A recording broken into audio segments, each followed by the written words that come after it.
Good.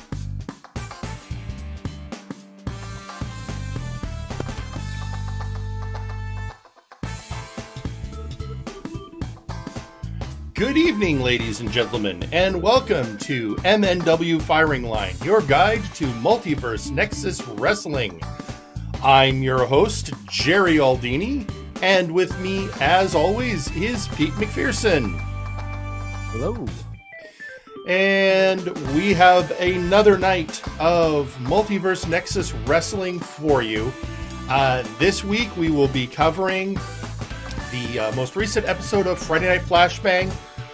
Warzone is temporarily on hiatus as they prepare for the upcoming Future Shock pay-per-view. And with that, how are you doing today, Pete?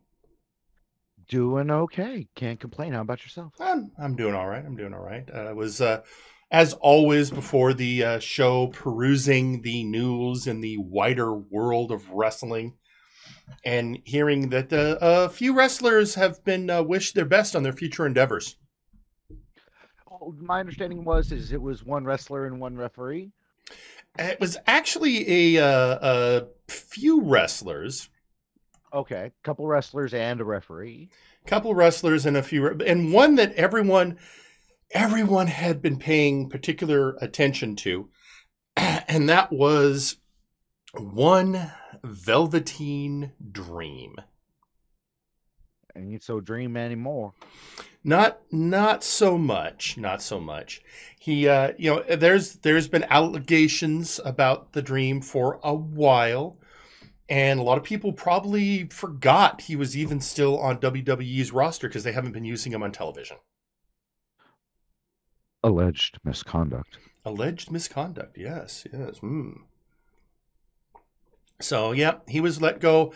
Yeah, a referee, a few other wrestlers, and, just kind of what's been going on with WWE lately. They're tightening the ship, and that's right after, of course, the most recent pay-per-view, WrestleMania Backlash. It has a very specific name now. Yep.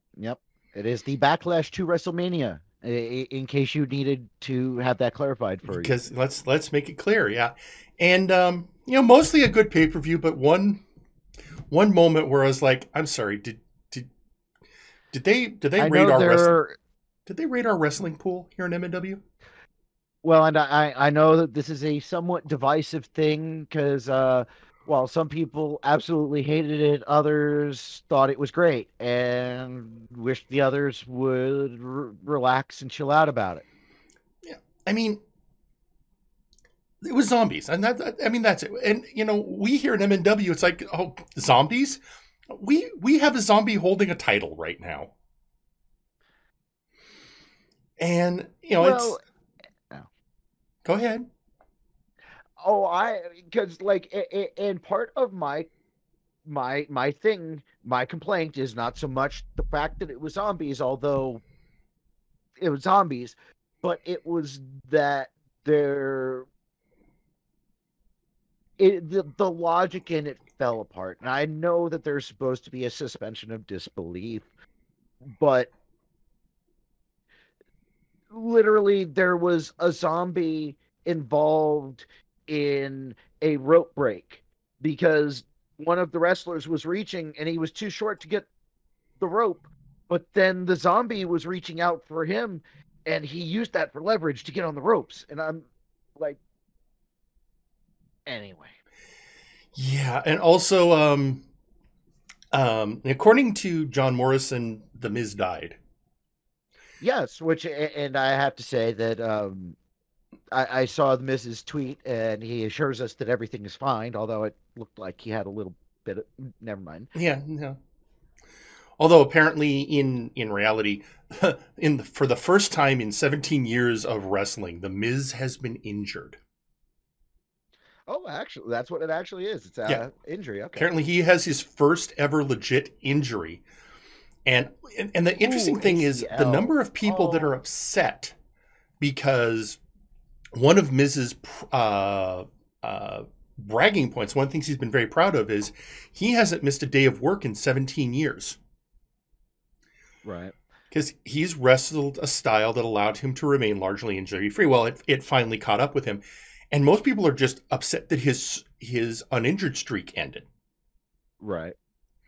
I think at this... No, an ACL, though, ACL injury is not good. No, well, and then we don't know if it's a full or just a partial. So... Right. Fun fact, I had a partial tear in my MCL when I was younger. I can only imagine. Yep. So the curious thing about it is that you've got about a 15 to 20 minute window where you don't think it's that bad, and then all of a sudden, just your leg just stops working. And then done. Although back in, officially WWE, let's see, they've had zombies. Alexa Bliss is regularly engaging in black magic. And the, all the other shenanigans with The Fiend. So really, I think what it comes down to is I think that Triple H should look into, employing the services of Mike Davis and APS. Perhaps. It seems as simple as that. So anyway, enough talking about other wrestling organizations. Let's talk about our own. Talk about ours. Yeah, and now, as we said, and everyone asking, Warzone is currently on hiatus. Apparently, there is some outstanding paperwork that has to be done, and it has to be processed, and you know how bureaucracy is, and there's a permit issue. We don't know everything. But because of that, until all of those are cleared, it's going to be on vacation, on holiday. But it will return with Future Shock. In the meantime, we still have good, old, reliable Friday Night Flashbang. And as reliable as in, is it going to be potentially at a different time tomorrow? There's talk that due to a competitive skeet shoot with automatic weapons, that there is going to maybe have to be a reschedule. We are unsure if it's going to be an early show tomorrow, or if it's going to be taking Warzone's normal slot on Saturday. We are hoping to hear more about that before the end of the program. In the meantime, turning our eyes to Flashbang, the show kicks off, as it often does, with a word from the representative of the brass, Mr. Lawson. So with that being said, tonight we will have another 8-man showcase match to qualify yet another competitor to join Nitzig Gunkgobbler in the main event of Multivania on July 4th weekend.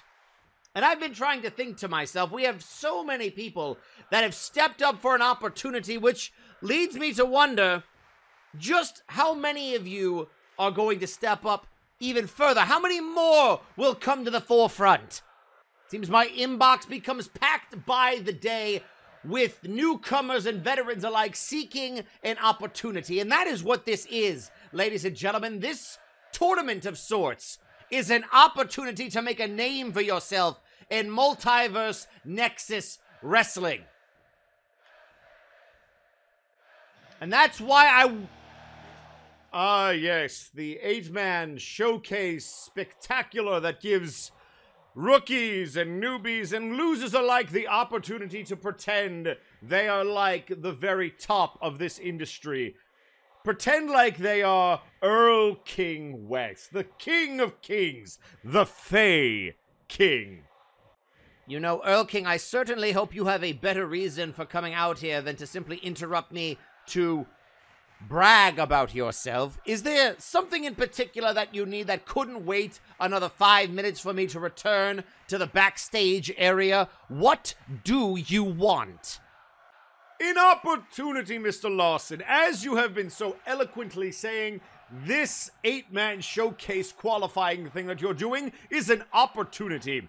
And as I stated last week, Nero and I are on the same page. We just want to compete, and therefore, I would like to compete in an 8-man showcase here tonight to qualify for the main event of Multivania. I will honor your request. Tonight, you will compete in an 8-man showcase match, and the winner of that match will qualify for the main event at Multivania. Oh, why, thank you. I'm flattered. That will be a tremendous opportunity. Thank you, Mr. Lawson. Thank you to the brass. I can assure you I will take full advantage of this opportunity. And thank you again for giving it to me, because I am the King of Kings. I am a former interdimensional champion, a former tag team champion, and world title will be around my waist soon enough. I will add that to the resume as well. Well, before you get a little bit too happy, I should inform you who's going to be in that showcase. It will be an 8-man showcase match featuring every member of your empire. One of you will qualify, and you will all fight each other. So I hope you enjoy that match, King. And there we have it. In a surprise move, Mr. Lawson has set a contender match that will be populated solely by members of the Empire of Terror. And well, that won't be awkward at all. Not at all. And, although it does mean that we are assured that one member of the Empire of Terror will absolutely 100% be in that match in the main event at Multivania. But it's also, it's while interesting, and yes, everything I just said, still if you ask me, a clever move by Lawson, a way to checkmate Earl King Wes in a way that Wes really can't complain about. He's getting what he wants. So, yeah. Yeah. But speaking of showcase matches, while, yes, that at the end of the show will be that contender match. First, we have another match to get to, but really quickly, I'd like to thank Hartley Reaper and Simon the Pyro both for hosting the stream. Always appreciated, everyone. And with that, let's go to this week's regular showcase match, featuring Rovolos of Apex, the young lion of Flashbang, Cool J Kyo, Slamphibian of AAA, Samuel Manatee of Hell's Kitchen, Seth Jackson of APS,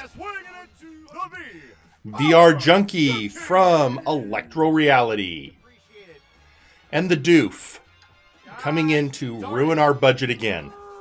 And then finally, from the commentary booth, our former general manager, hey, Mr. Rabbit. And thank you to Wolfstalker26 for the host as well. Actually, Rabbit's not former general manager. He's just still suspended. Yeah, honestly, he's been seeing more action in the ring than he has in his managerial position. Yeah, he's doing. He's out there. He's active. He's doing the work. And this matchup, of course, not for a contender spot, but the Showcase League has been heating up. People wanting to rack up those Showcase wins. And the first elimination, Seth Jackson eliminates the perpetual underdog, Cool J Kyo. And that, everyone, much like Donkey Kang, people would like to see the boxing bot get his first victory at some point. And then in another just great moment of wrestling, we were talking about our suspended general manager. And Mr. Rabbit gets a pinfall on the Doof, once again making us ask, why are we letting him blow the budget on that special effect? Well, you know, at this point, you can look at it like a correction in the equation. You know, first you lose the one that you don't want with Kill JQ, and then it's like, oh, well, at least Doof was the next one. Yeah, and then, we missed one there in the middle. But yeah, we finally get, then you get Seth Jackson going after Mr. Rabbit himself. And he succeeds. Mr. Rabbit has been eliminated. And then Seth on fire. Seth has just been going to town. And here you've got Revolos, of course, going after Slamphibian, member of AAA, Animals Against Apex. In the meantime, you've got Seth Jackson just really devastating with that ankle lock this evening. And Seth gets his third elimination. Actually, probably Seth's best performance thus far in a showcase match. Can't argue with you there. Yeah, dropping it down to 4 competitors. But VR Junkie maybe recognizing the threat that Seth Jackson is. Or maybe his HUD just say, eliminate this one next. Either way, he gets Seth into a pinning predicament, and with that, APS's representation is out of the match. But taking opportunity, Revolos immediately going after the Junkie, but the Junkie manages to survive the attempt. This, of course, leads us to this moment in the match where Revolos, again, let's remember, Animals Against Apex, and then a member of Apex. They're just going to be natural enemies in the ring. Plus, Frog versus Gorilla. I would say natural enemies, but I don't know how much frogs and gorillas actually interact in the wild. You could say Donkey Kong versus Frogger. Good one. Yeah. And, Revolos does get the pin, and then just a side slam on the Junkie, pin there. And this is not just Revolos' first showcase win. This is Revolos' first singles win ever. So not only does he get on the board for showcase wins, he gets on the win column for the first time ever. And he celebrates. It's a good place to get that first win. It's a great place to get that win. It's a way to get noticed. And he decides to celebrate. You know what we didn't expect? That he'd have rhythm. That in that proposed dance-off we keep wanting to have amongst wrestlers in MNW, that Revolos would be one of the contenders for that. Well, haven't you heard about that Funky Monkey? Yeah, and I didn't realize they were talking about Revolos. Funky Monkey. So, a surprising side of the ape of Apex. Well, with that out of the way, next, we here at MNW Firing Line like to celebrate the breadth and width of our wrestling experience. And part of that are the promos that many of the wrestlers will make when outside of the arena. And so, first, I would like to thank Hartley Reaper for gifting a Tier 1 sub to Sonogav. And now we are going to turn the microphone over to our intrepid field reporter, Brad, as he goes to interview someone he has a lot of past experience with, Blight Howless. Hello? I was asked to... Hiya, Brad. How are ya? Did I scare you, pup? At least I haven't lost my edge. But don't worry, that lawyer keeps you people protected. This makes me feel a bit nostalgic. Those years ago, looking for something to nibble on. I think I did you a favor. Look at you now, living your best life. I should feel pride. But I see your face, and all I feel is jealousy. I'm stuck, you see. Stuck in this weak form. But you're still strong. You're right, pup. But here's the thing. Imagine losing a limb, or even just a finger. Sure, you'll live, but you're not whole. I'm not at my best. That was robbed from me. And when I find the one responsible, no pissant coward, dragon, or lawyer will be able to stop what is coming. You hear me, you son of a bitch? I will hunt you down for what you did to me, because right now, you made me a cornered beast. And unfortunately for you, that's where this monster is at its most dangerous. You better have gotten all of that, pup, because you officially have 10 seconds before I have another nostalgia trip. Ha ha ha ha ha ha! And with that, we go into our next match featuring more members of AAA facing off against Blight Howless and other members of Apex. So specifically, Otoro El Zul, Demolition Fox, and Sheepy for AAA, Blight Howless, Zephyr Tail, and the Crimson Phoenix for Apex. And for those of you who don't remember, in the earliest days of Friday Night Flashbang, Blight Howless attacked some camera people. And Brad, one of them, survived, but then he went to see Dr. Caliban for a checkup. And during that checkup, the lycanthropy expressed itself. And thus we have Brad, the camera wolf. In the meantime, getting back into in-ring action, this is a very interesting matchup. It's interesting you see Otoro and Blight squaring off, Demolition Fox and Crimson squaring off, and then Zephyr takes on Sheepy, and a great move going coast to coast after getting Sheepy in the Tree of Woe. Also, thank you to Hartley Reaper for gifting the Tier 1 sub to Lady Catherine. Yes, so this matchup, again, a lot of people jockeying for position as trios teams. Everyone having their eyes on Doom's championship, wanting to be the trio to take them on. Later in the evening, we will be seeing Doom in action. And also, let's face it, Apex and AAA, it's a grudge match.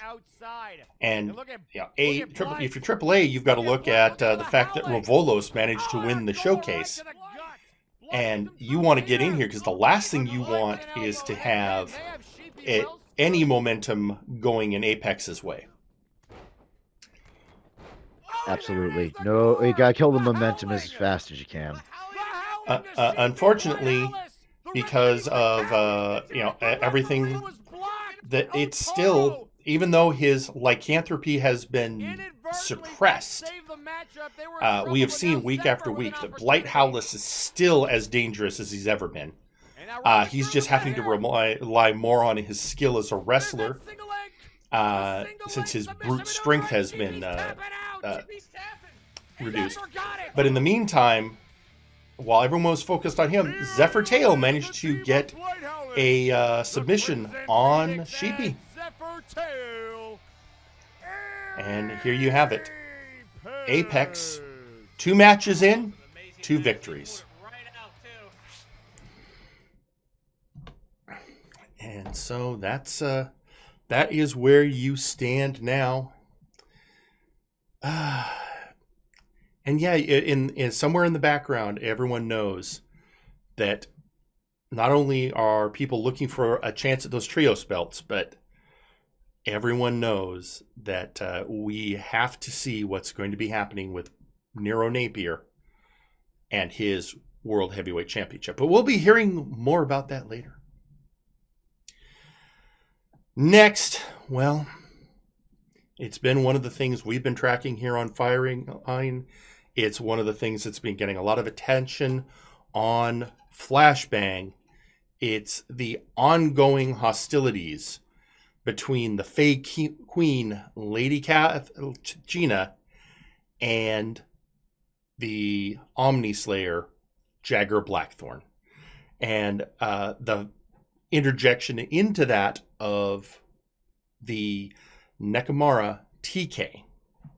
So now let's go to the ring and hear from Kathjina. It appears that I have underestimated you, little cat.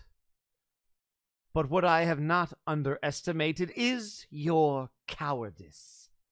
You see, I was ready to challenge you to a match here tonight, and yet you are off with your ghost friends, searching for your loved ones. Is that accurate, TK? Tell me, isn't it nice to know that there's hope?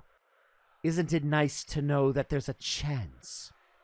I don't have that luxury because Jagger Blackthorn ripped it from my fingertips. And now you and Naja have decided to get involved in something that has nothing to do with you. And now I have to make an example out of you. I am going to show you that you cannot hang with me. So next week, brass willing, I challenge you to an extreme rules match. Because I am going to brutalize you. You thought the Punk Master Ghost needed a hospital visit? There's not a spell alive that'll be able to resurrect you. Well, strong words from the Fey Queen. If not a little revisionist on the history front. But, I mean, let's be honest. She originally said she was going to go through the entire Flashbang roster in her efforts to get her hands on Jagger Blackthorn. And the first match just happened to be against TK, who just proved to be able to beat her. Not just in that match, but in the following week in a tag match where Kathjina teamed with Mizuki Napier. TK teamed with Naja, but Naja never got in the match. TK never tagged Naja in. She took on Kathjina and Mizuki on her own and won. So I guess now if you're Kathjina, you have to think, well, if I'm going to make good on my threat in order to get my hands on Jagger Blackthorn, I guess I'm going to have to make an example of TK. At least that's how I see it. It is a chain of logic. Well, and now we have on social media, in response to that segment from Kathjina, Jerry, I shall by hook or by crook send the ghost cat to the grave, along with anyone else who gets in my way to getting my hands on Jagger. So, so as we were preparing for today's show, and I was looking over the tapes and looking over this, I realized something. I noticed something. And I think it's a very interesting point that I think has been lost in everything. Do tell. Well, so Lady Catherine's sole focus has been on getting her hands on Jagger Blackthorn, who has admitted to killing her kinfolk. However, if you re-examine Jagger's testimony, Jagger states that yes, he did that after he found them in a state of agony, begging him to put them out of their misery. Do you see the missing piece in there, Pete? Yeah, kind of. Yeah. Who put them in that state of agony that they had to beg an Omnislayer to kill them? This is true. Jagger said he found them in that state, which means somehow they ended up in that state. Now, I have suspicions. I have strong suspicions. There are breadcrumbs. I am not going to connect them at this time. But let's just say that's in the coming weeks, I know that's where I'm going to be paying attention. If I were involved directly in any of this, I'd be looking to have somebody investigate who hurt them in the first place. Yeah. But that is obviously a question for another time. In the meantime, well, there are other issues to be dealt with. I was looking for a metaphor and none came. I was going to say fish to fry, but for some reason it just didn't feel appropriate. Oh, well, that's fair. That's fair. Yeah. No. But now,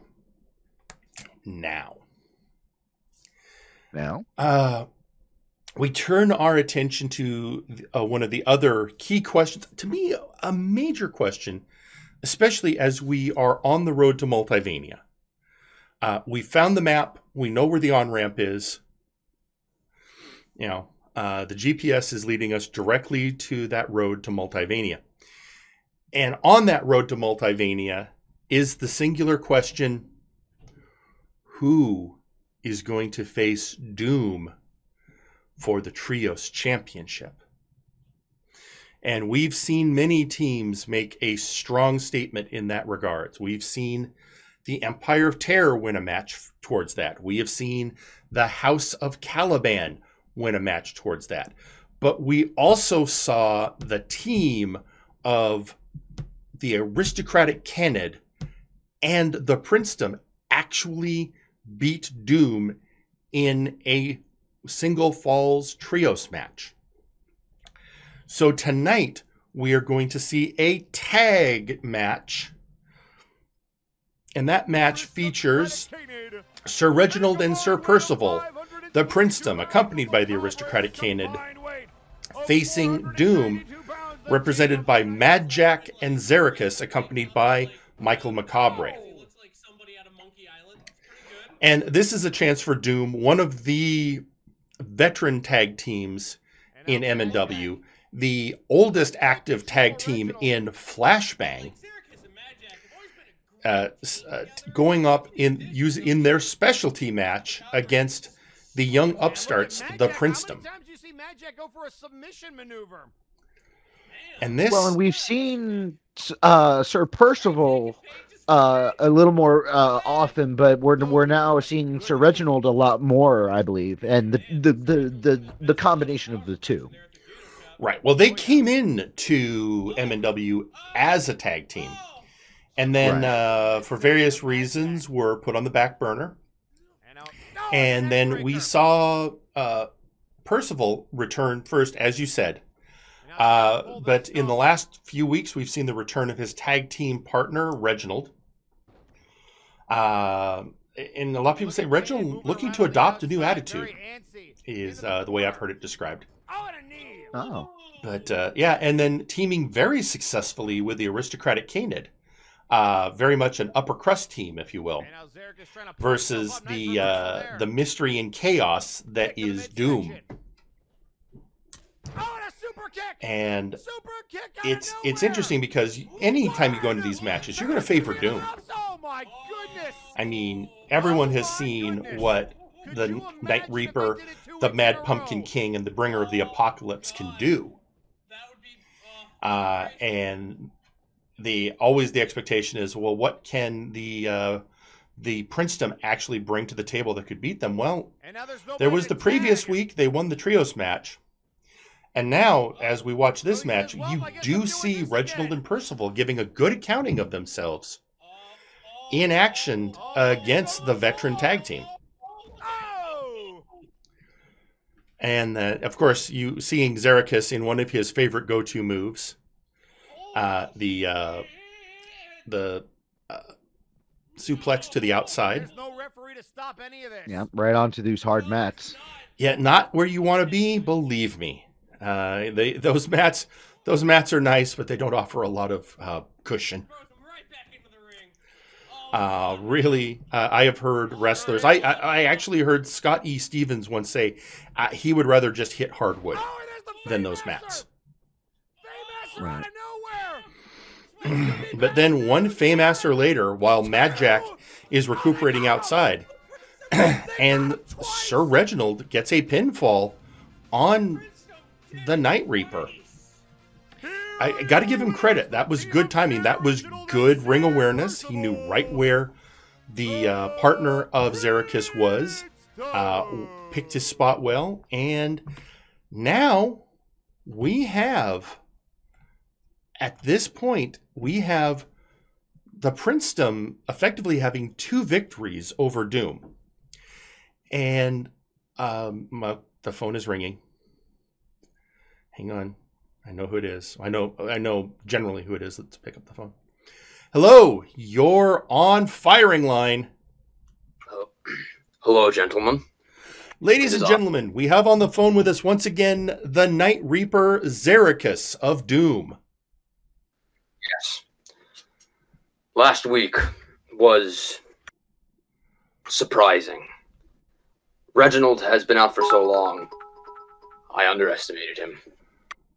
I thought all they had was Canid, but they're proving to be a worthy fight. Obviously, and they managed to, no one expected the first victory, much less the second. So I guess this means there has to be more respect shown to the Princedom. Have you and your partners had any strategizing about what your next move is? We've strategized quite a fair bit. In that match, my, let's call it bloodlust, had acted up, and I couldn't control myself, and I failed to tag Mad Jack out. So going into this next match with them, not only will we be level-headed, the next time we fight, let that be for the titles or not, it will be unlike any fight the Princedom has had thus far. That sounds fair. I would, in a lot of ways, I would expect no less. So, Xerxes, any message you have for Sir Reginald and Sir Percival? Yes, you two. This gold I have, that Doom has, it's not for you. Maybe one day you will hold it. But it will not come from me. It will not come from Mad Jack. It will not come from Michael. Because fool us once, shame on you. Fool us twice, good. But the third time, well, the third time is always click doomsday.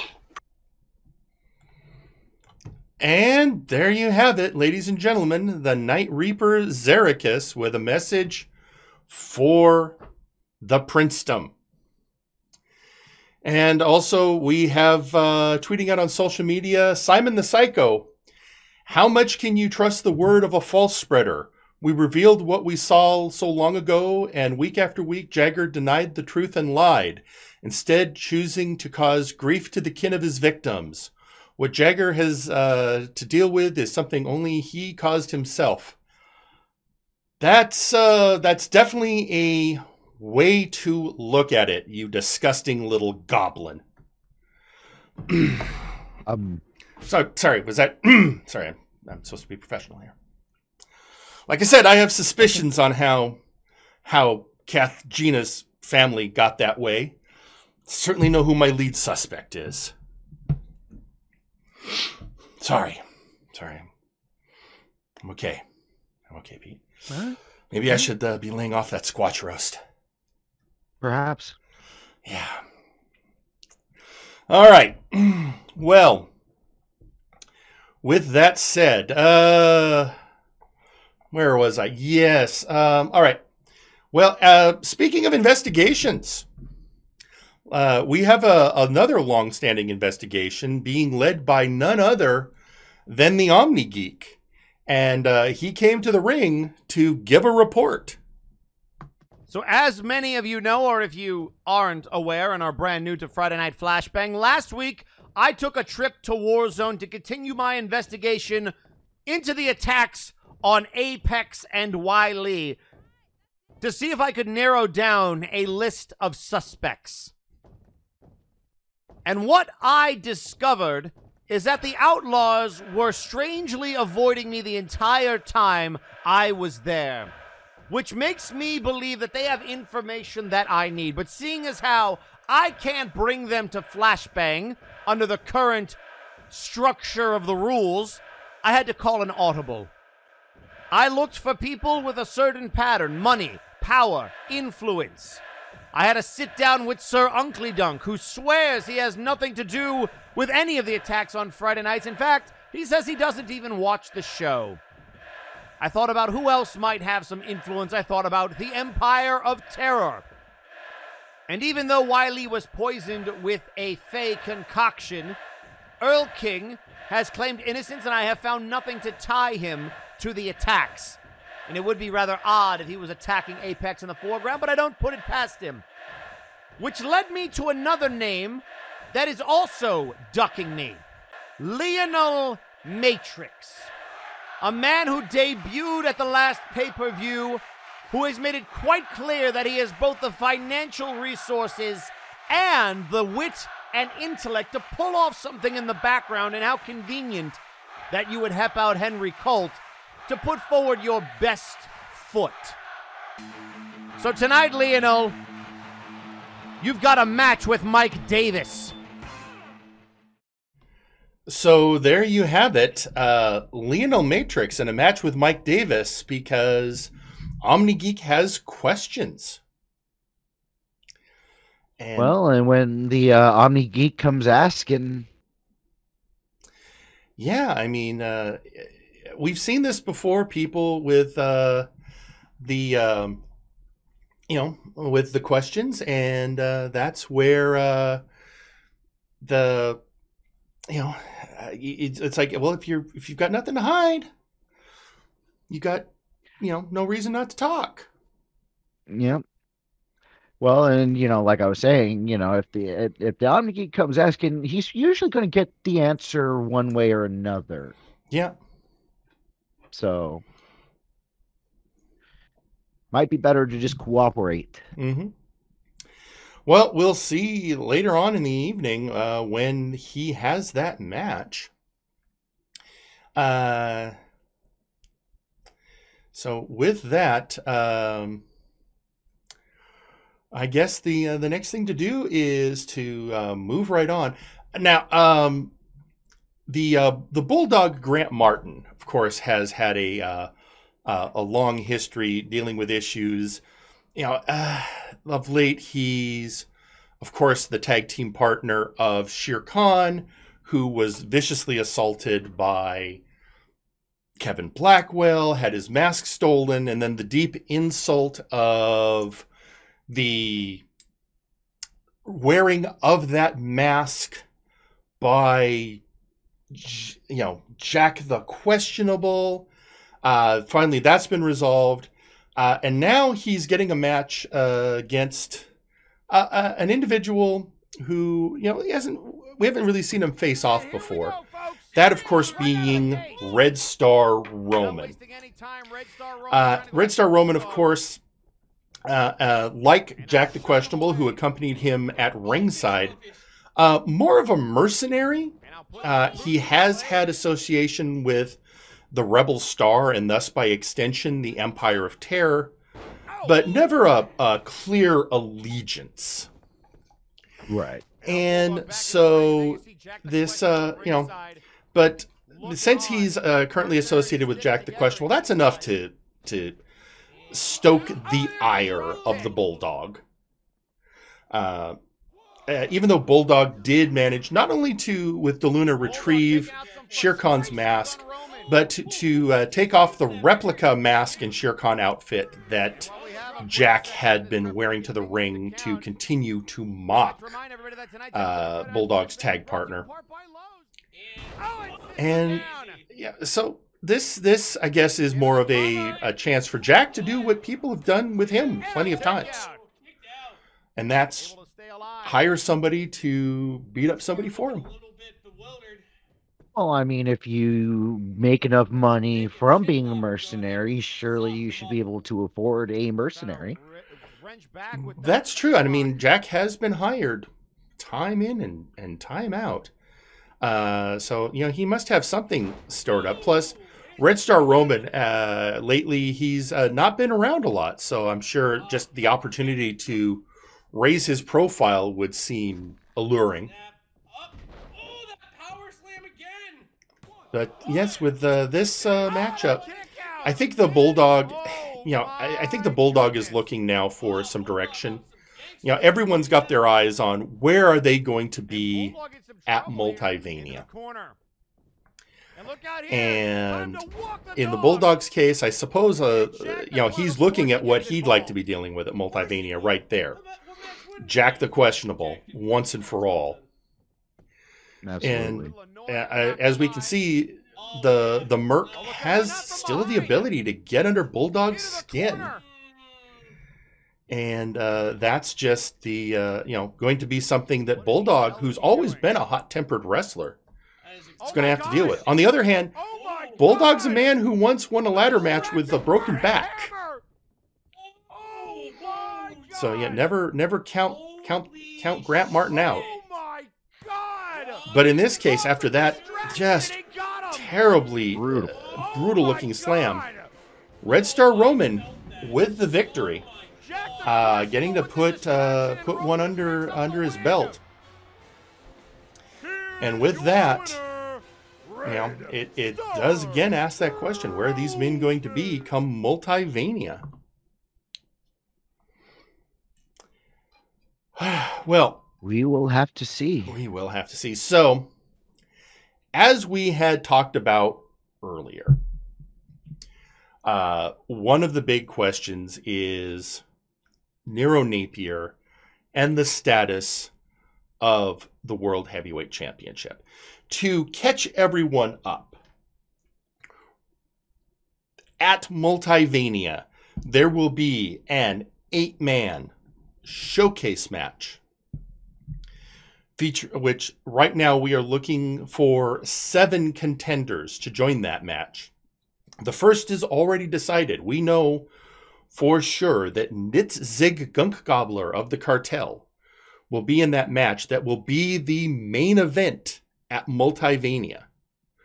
We also know that Scott E. Stevens, in a special match, won the right to have a contendership opportunity in a singles competition instead of a showcase match as everyone else has to go through. There are still 5 competitors to determine, including tonight's main event featuring 8 members of the Empire of Terror. But the other obstacle that Nero faces is Lawson has determined that the match that Helixux won against Jagger Blackthorn and El Pollo de la Muerte earned him a singles shot at Nero's belt that will happen tomorrow night on Friday Night Flashbang. So Nero comes to the ring to address the current status around his championship. So while you have had success against champions in the past, your reign is over. Your time has passed. Death comes for everyone, and in 1 week's time, it will come for you.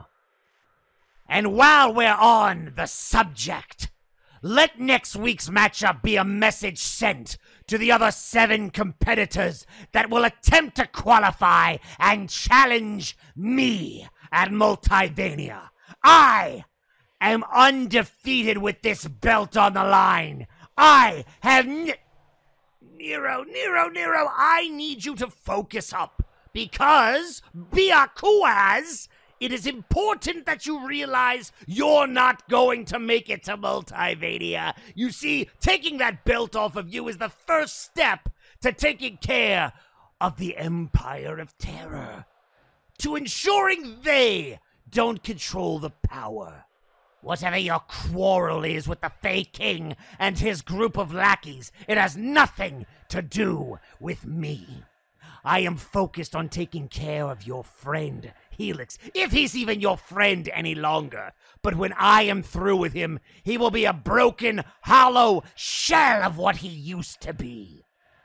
That is a matter of opinion, and I happen to have one of my own. You see, I've had a little bit of a chat with the brass about the Empire of Terror, and they are going to put some restrictions on the match tonight.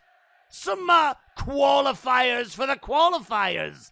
Since we want everything to be fair, don't we, Nero?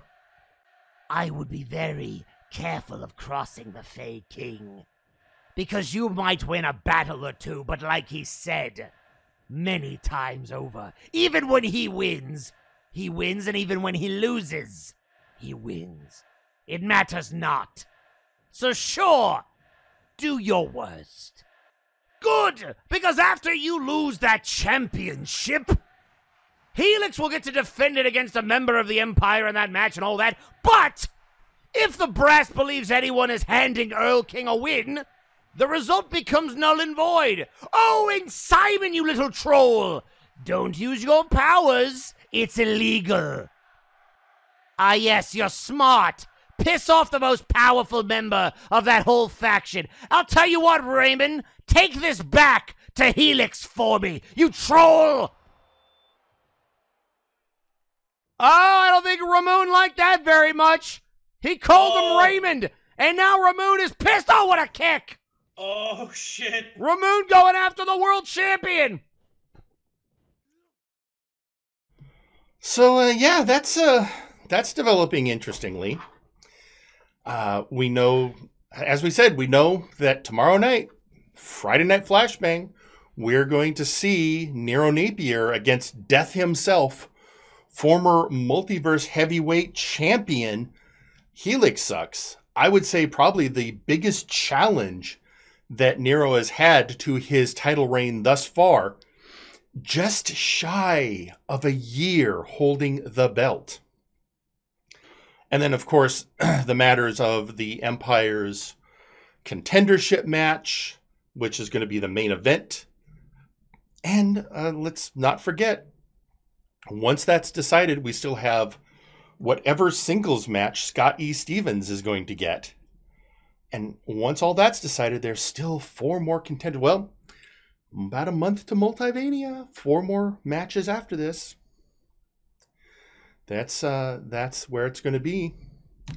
Also, tweeting out on social media, Lasume the robot makes a force field and a robot cat that transforms into a bodyguard, sends them to Jerry in case of little goblins trying to harm you, my good sir.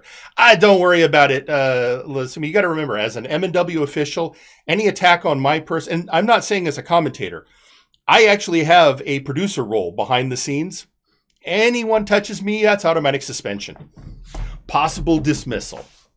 I'll be fine.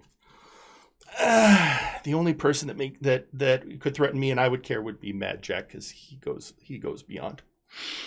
But Magic and I have a perfectly fine relationship.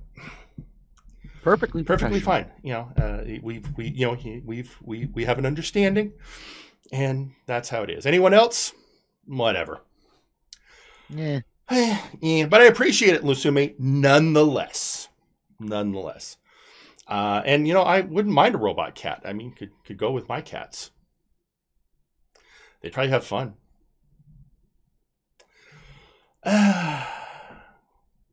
So, with that stated, well, earlier in the evening, we heard from the Omni Geek that in his ongoing investigation as to who poisoned Blight Hallis, who attacked Nero Napier, who has been behind a lot of the attacks outside of the ones he's already solved, he has questions. And one of the people he desperately would like to sit down with and get information from is newcomer Lionel Matrix. And since Mr. Matrix has not been forthcoming in information, an agreement was reached between the Omni Geek and APS. And as a result, Mike Davis, the leader of APS, will face Matrix in the ring. And this is interesting because you have Davis coming down with his fellow APS member Matt Baker and the Omni Geek. Of course, we didn't see Seth Jackson, as he had a match earlier in the evening, and as such was probably backstage resting. Oh, and Mike able to fight out of Davis with a knee right to the face. But this is a rare chance to see Mike Davis in action. Honestly, we don't see, he usually leaves the heavy lifting to Baker and Jackson. Oh, and Davis was all over it. Look at that. But here he decided that he wanted to get involved directly. A little bit odd in that APS usually deals with supernatural matters, but I suppose respect amongst investigators takes the fore there. So with that, and again, getting a reminder, Davis is a sharp and capable in-ring competitor. Well, I mean, there's a reason that he's in the position that he is. It's true. Also, although let's remember, also a very well-studied man. Apparently, it's not unheard of for him to have chess matches with Dr. Caliban. We call those neck breakers here, Mike. So, and that, but Lionel Matrix, we haven't seen a lot from him, but he's certainly been making an impression in his short time, and his, I suppose, advocacy for the deity, the Lady Nadia? I forgive the not quite up on my various deities. But through his efforts and apparently through the blessings of his lady, helped the Colt Classic Henry Colt's family pay for his medical treatment. And for what we know, from what we've heard, things have been going well for Colt and his family. And they have had nothing but praise for Mr. Matrix. And on top of that, I mean, we see here, I mean, we were talking about this ring skill of Mike Davis, and yet Lionel Matrix managing to secure a victory. But then a disturbing moment occurred. For all his talk, this is where we have to start wondering.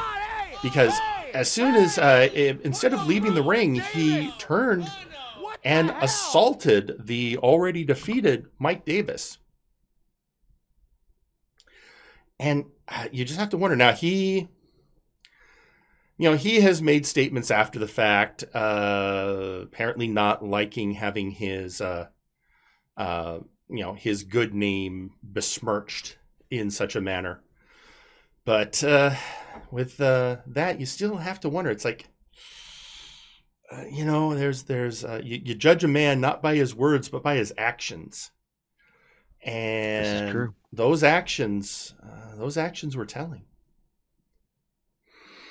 As one person once said, good isn't a thing you are, it's a thing you do. And so that right there. Now, we've talked about the heavyweight champion scene. We've talked about the trios championship scene. But arguably the hottest scene right now on Friday Night Flashbang is the tag contender scene. We have seen the Bone Warriors holding on to those belts since Multivania last year. They have been fighting champions. They have taken on all comers. And they have managed to have many classic matches during that time. And currently, the contenders for the Bone Warriors Tag Team Championship belts are the Forces of Nature, Big Rock, and Huge Mane. But of late, Victor Vicious has stated that he feels that his cartel have been unfairly denied an opportunity to challenge for the tag belt, citing all the way back to the Deus Pulp Invitational Tournament to challenge for those belts, citing the memories, citing his belief that his boys could have beat the Time Bandits, except for what he calls the intervention of the Bone Warriors. So that rivalry has been simmering in the background.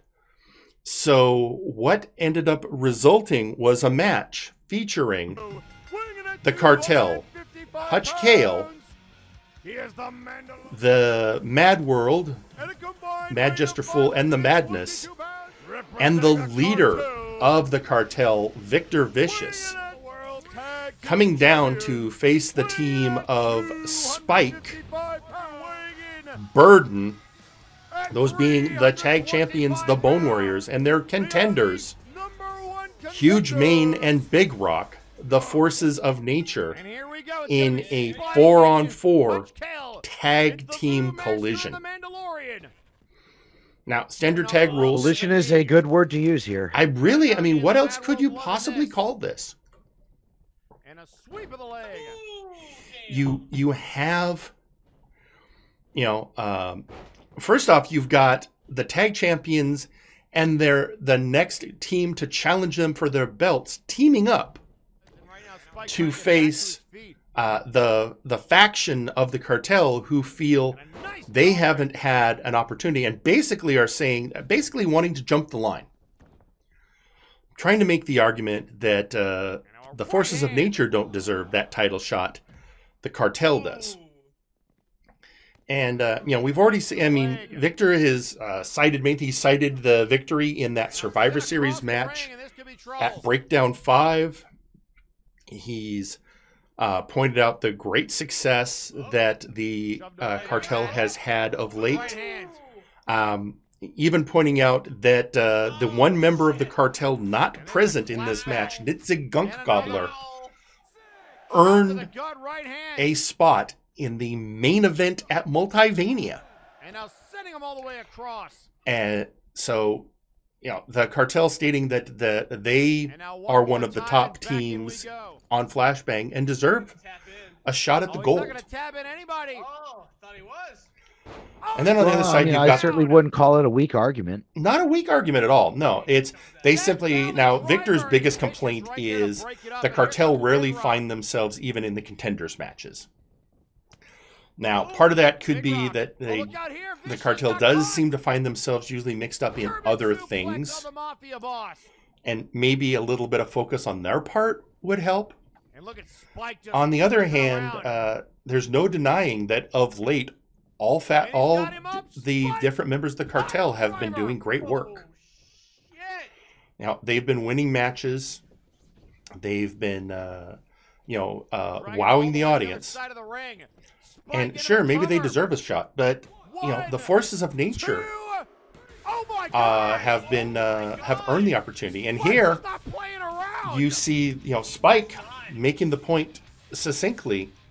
And after a well-fought match, the Bone Warriors and the Forces of Nature emerge victorious. And thus, what can you say? But hey,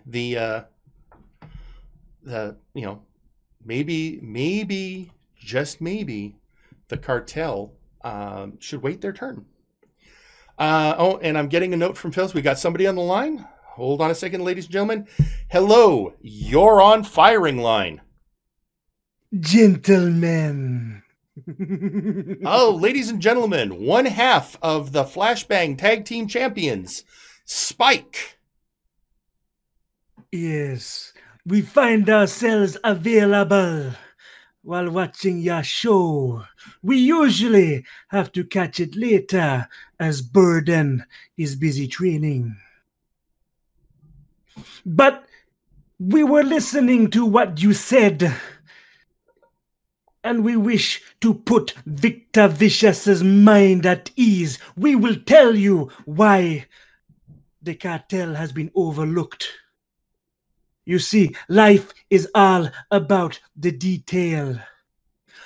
We have no problem with the cartel. Our problem is with Victor. All is fair in love and especially war.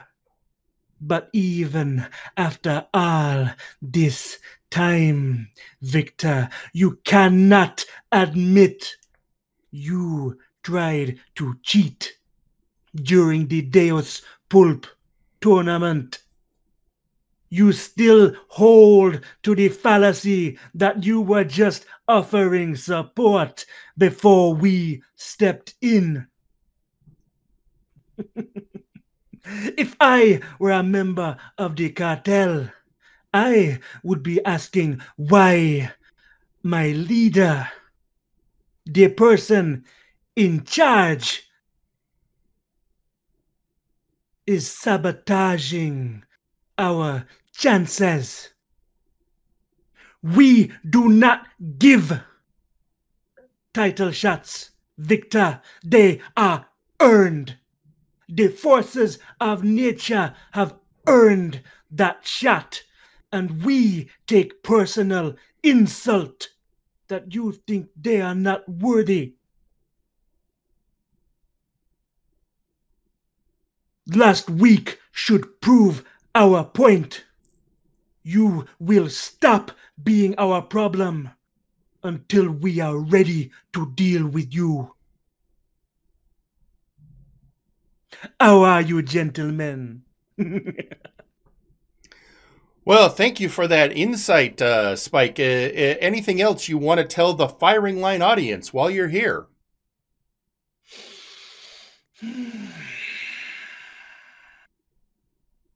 Only that which they already know.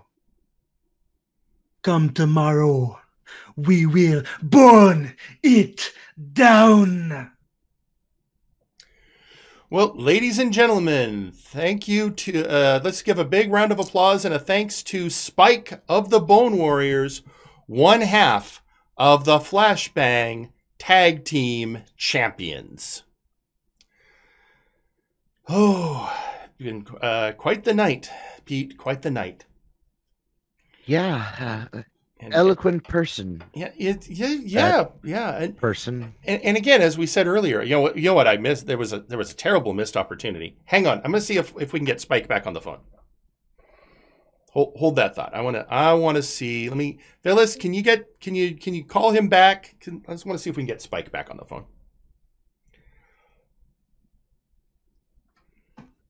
Hello. Hello, Spike. It's Jerry Aldini from Firing Line. I realized a question came to me after we had ended, and it's really important. So there's been a lot of talk this week in the wrestling world about zombies, and I figured since I would consider you the leading expert on the subject, do you have any commentary on what happened at the Backlash pay-per-view last weekend? We watched, but we were not impressed. Those Florida zombies are of weak stock, not like us true original Bayou zombies. They did their job, but no killer instinct. Fair, do you have any advice for The Miz, who apparently is not feeling up to snuff after his encounter? You see, he should now be taking advantage of his new opportunities. I hear he has suffered an injury to his knee. If he is smart, he does not have to wait for it to heal. He can just get a new one. Fair. All right. I hear NXT let a lot of talent go. That's a lot of meat going to waste. Ooh, that's an interesting perspective. Not one I would have thought of myself. See, Pete, this is why you talk to experts. You see. Never let an opportunity for spare parts pass you by. Do you ever consult much with Dr. Caliban? I have tried, unfortunately, due to a unfortunate incident where we got into a little bit of a bidding war over a particularly good specimen. He will not return my calls. Oh, well, that's a shame. Well, anyway, thank you. So it dawned on me, boy, that's the wrestling world has been a buzz after that. And it's like, and my first reaction was, why, we see zombies every week here on MNW. I don't know why people are making such a big deal, but it is good to see true representation on WWE. I mean, that I can see. Sure. I mean, we're progressive here at MNW, but not the rest of the wrestling world. Maybe not so much. We are finally making a breakthrough into the mainstream. Oh, then I guess, what's your opinion on Abaddon over at AEW? Abaddon. Well, she's just a knockoff Rosemary, isn't she? Well, sorry, I had to break character there. Sorry. You're okay, dude. All right, well, ladies and gentlemen, thank you to Spike once again from the Bone Warriors. Best of. You're welcome, gentlemen. All right, good night. I just realized he was right there, and it's just like insight. Talk to the people who know, and also he made the great point. Plus representation. I mean, if you're going to talk about zombies, talk to somebody who knows the condition intimately. So I didn't realize. To their point, though, Florida zombies. Boy, I hadn't really thought about that, about the regional issues. And, from my understanding, you need something like a swamp or a bayou to really get the job done right. I've heard that before. And I don't know that an Everglade could really get the job done. I mean, that's just... Well, there's some other issues that come from the Florida environment, let's say. Oh, that's yeah. Wow, boy, yeah, that's a good point. That was boy. All right, so with that, we have one last match to cover. And it is the main event. It is as had been set up by Mr. Lawson at the beginning of the evening. An 8-man showcase match featuring 8 members of the Empire of Terror, with, of course, the prize being not just gaining a showcase victory, but getting the opportunity to go to Multivania and participate in the main event, the 8-man showcase match for the World Heavyweight Championship. So, that match features, first off, Aurelian Starhand, Dark Lord Popo, the Grim Reaper, the Cleaver, Lord V, Simon the Psycho, Earl King Wes, and the Beast High Rolled. And this is the one that shocked everyone. The Beast High Rolled had not been seen since last Multivania, and there's still an outstanding question. That is the body of the Beast, but we know for a fact that the Beast's brain was in the Creation's body, and that brain is still in Dr. Caliban's possession. So that's the Beast Highworld's body. Whose brain? And while we ask that question, watch this match as the first person out of the match was the person that came here on Firing Line to declare his contendership, the Grim Reaper, eliminated by Simon the Psycho. And so angry, he wasn't even paying attention to which way he was going to leave the ring. The next elimination came after being tenderized by Simon the Psycho. Lord V took the opportunity to get a pinfall on Aurelian Starhand. And while that was going on, the battle, you have the Cleaver fighting Popo. You have, and then ultimately, what we have is the King of Kings stalking the Beast in the ring. The Cleaver taking on Popo, and Simon the Psycho generally facing off against Lord V, but also showing great interest in what's happening with the Beast. But while we're paying attention to that, the Cleaver eliminated Popo. And so people are speculating Prinny's brain. No, because Prinny had a match the same night that the Beast appeared, and that match was after the Beast's match. So we know it couldn't be Prinny's brain. That just, the timeline doesn't work. And but be that as it may, it seems that Simon the Psycho taking care of Highworld. At the same time, Earl King West eliminating Lord V.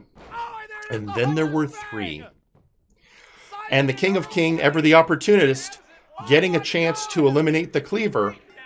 Thus, it comes down to Teacher and Apprentice, Huntmaster and his Hound. It's Earl King West facing Simon the Psycho.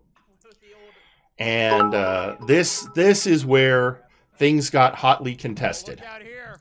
Because everyone figured, oh, well, it's going to be Earl King going to Multivania. But I think that underestimates the bloodlust and the hunt fever that Simon the Psycho can feel once he's in the ring. And thus does Simon the Psycho secure his slot at Multivania. There you have it. Simon the Psycho joins Nitziga Gunka Gobbler with an assured slot at the main event this July 4th weekend at Multivania. And really quickly on social media, we have Maximilian Thunder Thighs tweeting out, maybe less about whose brain is in there. Where has the Beast been for the year? That's not a bad question, Max. That's a good question. Well, and actually, to put out another question, obviously the identity is a big thing that everybody's trying to solve, and I would say that obviously the smallest answer being the actual identity. The next smallest is who do we know it's not? I know we talked earlier that we knew that it for sure that it wasn't Prinny's. Who else do we currently know it's not for certain? Well, I mean, all the current members of the Empire, for sure. Boy, well, I mean, a simple list then is just okay. Who has been missing a brain, or who is not currently in need of a brain? Boy, because we know Taiku, but well, from the best we know, Taiku's body was spoken for. You know, Spike did say that he and Dr. Caliban had a bidding war. This is true. You know, and we've heard the stories. We've heard the stories of whose heart beats in the creation's chest. Nothing's been confirmed, but the stories are out there. Oh, you know, that does bring up something terrible, though. Oh, I had a horrible thought. Oh, man. What about What's that? Well, I mean, okay, so check me on this. Remember all those vacants the Inquisition killed? True. I mean, there's that. Also, speaking of people, now we've had suspicions for a long time about what exactly happened to the body of Tomasian Grave. Ooh. Now, a lot of people have pointed out that the current physical body of Dr. Grimm bears a lot of resemblance to the leader of the Inquisition. But that would leave a brain completely adrift. Unaccounted for. It does, yeah. I mean, there's a lot of possibilities out there. Plus, you know what? There was another person who we think didn't survive the Inquisition. Have you ever, you know Ginger Boy, of course. Of course, we all know Ginger Boy. Sure. He's our former heavyweight champion, currently on Warzone. You know, there was an alternate universe version of him already in the multiverse once. Would you be happening to be speaking of Convict Ginger? I would be speaking of Convict Ginger. So, I mean, that's a possibility. And, you know, since we were talking about the vacants, I mean, you know, somebody else who didn't make it out of the Inquisition was Black Hole. Oh, very true. So, you know, I mean, you know, we could build a list. We could absolutely build a list. Absolutely. I have some other horrible thoughts, but those thoughts are redacted. Redacted is good. So we're just going to leave that there. And I'm getting a note from Phyllis. We've got somebody on the phone relevant to the match we just watched. Hello, you're on Firing Line. Greetings, Jerry. Oh, Simon. What a surprise. All right, go ahead. Crow, you won your shot. You're going to Multivania. You beat your Hut Master. What do you got to say? Well, we only have to say, people assumed we would give. But you also forget, we were told to leave nothing back. We were told to go at our full. Perhaps there was some hubris to be had there. Fair enough. Well, there you are. You're going to Multivania. And with that, anything else you want to tell the Firing Line audience before we move on? We suppose there's nothing quite left to say, though. We do have one word for Ramon. We did not catch what you had said before, telling us what to do and what not to do. Be glad we are occupied. Not many can get away with telling us what to do. All right. Well, ladies and gentlemen, there you have it. It's Simon the Psycho, and he's going to Multivania. And with that, well, you know, Pete, you know where we are. That's the coverage for Friday Night Flashbang. There's only one thing left to do. And that is the Flashbang Moment of the Week. But first, a word from our sponsor. Whether you're working at home or giving your opponent work, we here at Lowe's are there for you. We're here with our sturdy tables and ladders that cease to exist if broken in half. We're here with rings that can stand up to even the most grueling of hoss fights. And when a locker room door is inevitably smashed by an angry lion woman, or a fiery undead leaves burn marks all over your paint, Lowe's will be there with a little elbow grease, a substandard 2x4, and a 6-figure bill. Don't believe me? Listen to these satisfied customers. You know, I like Lowe's because they have tables that I can put pizza on because everyone else keeps breaking the goddamn tables. This is Raphael Sampson here to remind you that Lowe's brand lumber is subpar at best. You deserve better. And trust me, I would know. I worship a carpenter. Lowe's is great for tinkering with any hero gadgets. Sometimes when executing wrestling justice, I've had to break down a few barriers and a few walls. Oh, fucking damn it, Max, my wall! Thank goodness I shop at Lowe's, so I can get the best deal on replacing and fixing all the walls I break. Lowe's. Do it subpar for more. Why?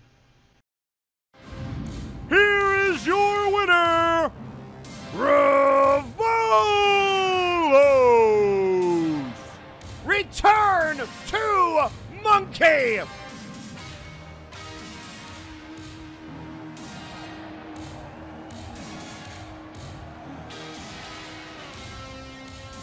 Oh my God, he's gonna bust a move! Oh, he's busting a move!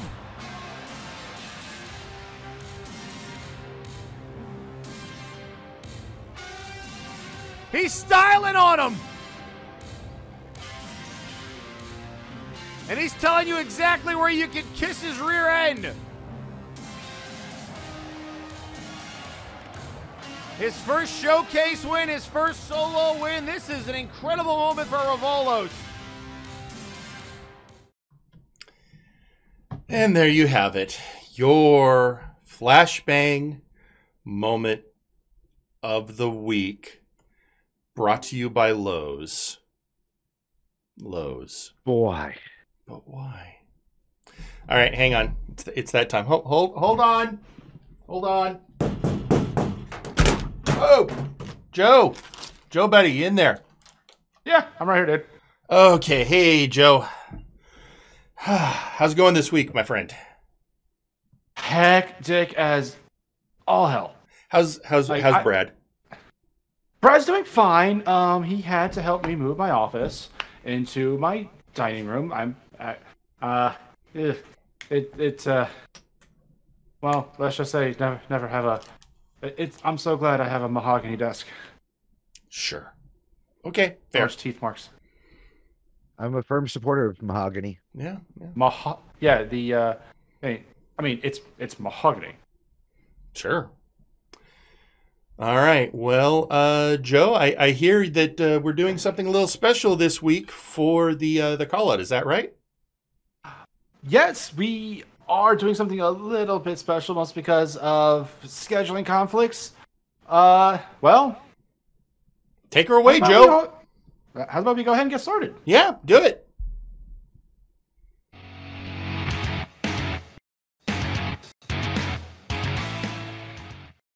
Thank you, Firing Line, and welcome to another live edition of the Callout. My name is Joe.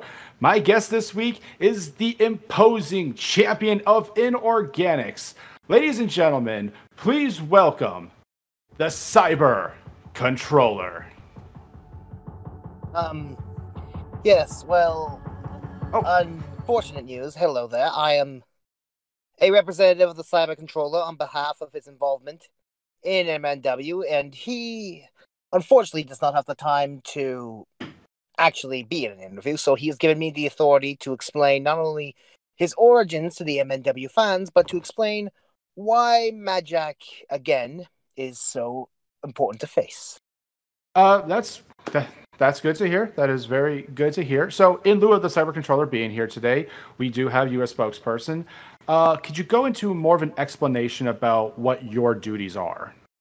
Well, despite the Cyber Controller's misgivings about organics themselves, I've been hired to handle, well, official interviews like this, since he has no time to really answer any questions from interviewers. Essentially, I'm the messenger, so to speak. Now, I know you probably must be wondering where the Cyber Controller comes from, so if you're ready, I shall begin to explain his origins. Go right ahead. Of course. You see, although he is often called a robot, he is not really a machine. Well, not entirely. His race comes from a planet that's like Earth, that tried to unlock the secret of immortality. To further this goal, his species began to upgrade themselves with more and more mechanical parts, until the only organic thing that remained inside them was their brain. To survive, they would need to continue to convert any other organic life to become like them, as they see it not as an act of malice, but a gift to be free from the shackles of emotion in some twisted way. As seen in recent weeks, you may have noticed he has an emotional inhibitor. This is implanted into each of his member of his race for two reasons. One, they'd come to believe logic above all else was the most important aspect above emotions. And two, the process that converts them into cyber beings can leave one quite mad. The brain cannot handle prolonged stress of realizing it's in a metal shell, so to speak, and eventually they'd be driven into madness. To creatures like the controller, emotion is almost, well, painful to him. Hence why it's a bit odd he had become the only member of his race to be the first to actually turn off said inhibitor intentionally. Mainly because how much Mad Jack has considerably interfered with the cyber controller even after he went through Doom.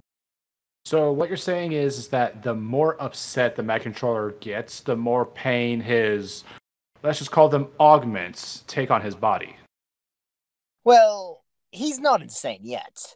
Again, this is the first time a member of his species has intentionally shut it off, and it's only with, like, say, a long time with it off, where it causes insanity. It is painful, yes, but I believe personally this could also be a bit of a use for psychological warfare. Something the controller is using to perhaps intimidate Mad Jack, since he seems to be ignoring his warnings, so to speak. And hence why the controller has issued a challenge to Mad Jack. He, unfortunately, had not responded about when and where the challenge shall take place, but I believe that is Mad Jack's decision alone to make. Well, if I'm being completely fair, Mad Jack has been a bit busy as of late with the rest of Doom, Princedom, and the aristocratic Canaan challenging them for the trios titles here soon. Would you know of the Cyber Controller thinking of joining a faction or beginning his own faction to challenge Doom?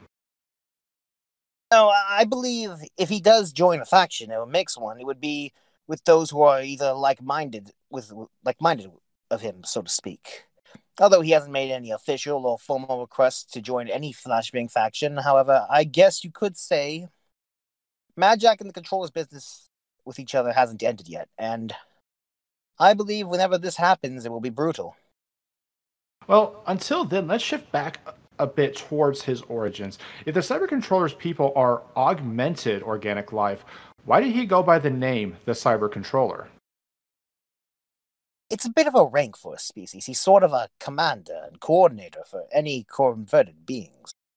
His people have no individuality, no names, and I doubt they actually remember their own names anyway.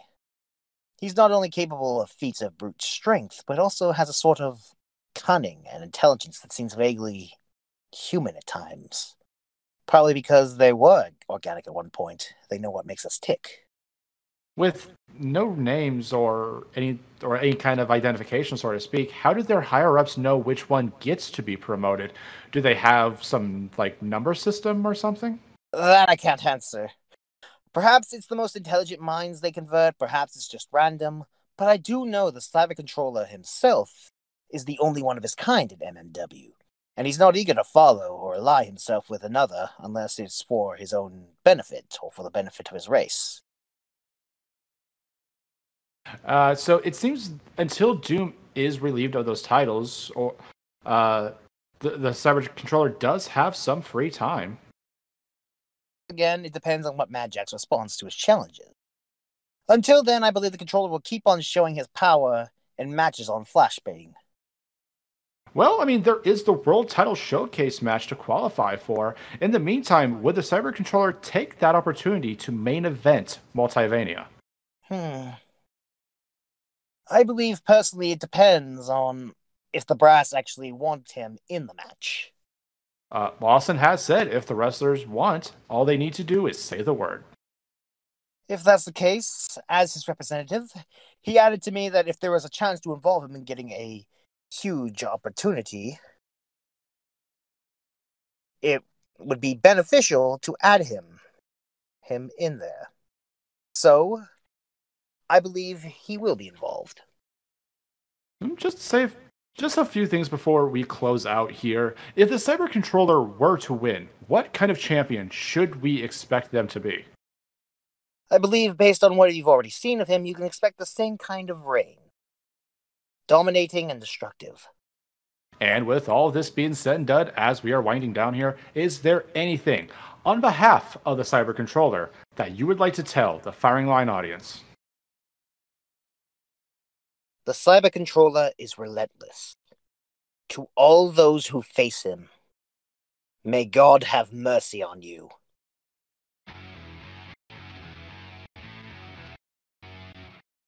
I would like to thank my guests for joining us, and if you would like to see the Cyber Controller in action, please tune in to twitch.tv/Edward Bosco for Friday Night Flashbang, Fridays at 8 o'clock Eastern Standard Time.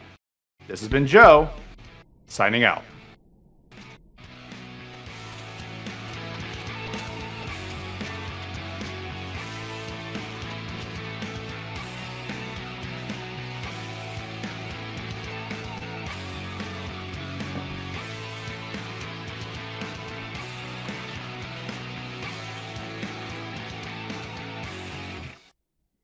And thank you, Joe Mojo, for that insightful interview into the, I guess, the inner workings of the Cyber Controller. Yeah, we would have had that recorded, but because of mine and the representatives' very hectic schedules, this was the only time that we could have. That's fair. So it wasn't as polished as I would like to, but you know, they did very well.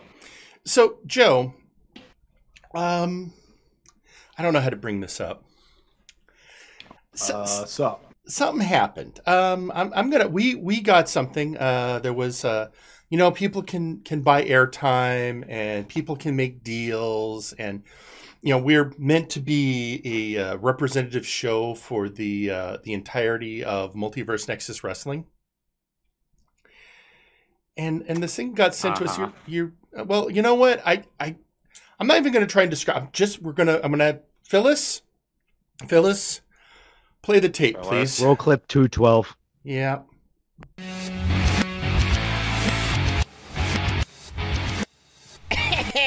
Good evening, you smart mark pieces of shit, and welcome to the Put Down. My name is Workrate Wilson, the greatest worker in MNW history. Today, I'll be interviewing one of the greatest minds in professional wrestling. Ladies and gentlemen, I present to you Workrate Wilson. Thank you. Yes, I know, I'm the greatest. You all suck. Mwah. Hello, Wilson. How you doing today? Oh, I'm doing great, Wilson. Now tell me, what does it feel like being one of the few wrestlers on Warzone who's actually worth a shit? Does the burden ever get too much for you? Honestly, Wilson, it really does. Only because the fans are a bunch of dumb beta cucks who never appreciate my excellent in-ring talent. They're all too busy creaming their pants to burn out Vaughn's dehydrated smoker screams and watching terrible recap shows. Kinda like this one. Speaking of, Wilson, why are we doing this on Firing Line? Well, I'm glad you asked, Wilson, because paying Jerry and Pete a hot dog and a handshake to make them suffer is incredibly entertaining. And they deserve it after constantly burying Wilson's matches every week. Oh, those assholes. Absolutely. Scotty Stevens was the only host worth a damn. Oh, ain't that the truth, Wilson? Speaking of Scott, have you ever considered going back to Flashbang? The people have been begging you for it after all. Honestly, Wilson, I just might. I mean, I had Zacho yelling at me to do so, Trashman yelled at me to do so. Maybe I will go back there and bully those idiots on Flashbang. I'd really love to beat up Lionel Matrix' stupid ass. The only Kool-Aid the people should be drinking is mine. So, who knows? But for right now, I have to deal with Warzone's Neanderthals. Oh, Wilson, having you on the show was an absolute treat, but sadly, the time limit for this interview is already over. Do you have anything else you'd like to say? Wait, what? I only get 2 minutes? What the fuck? Fuck you, Jerry and Pete! You two are a couple of disgusting, biased cunts! And if you want to see Workrate Wilson once again, tune in on Saturdays for Warzone. This has been Workrate Wilson, and I'll see you never again because I'm not getting paid enough for this. See you never again on the Put Down. Mwah!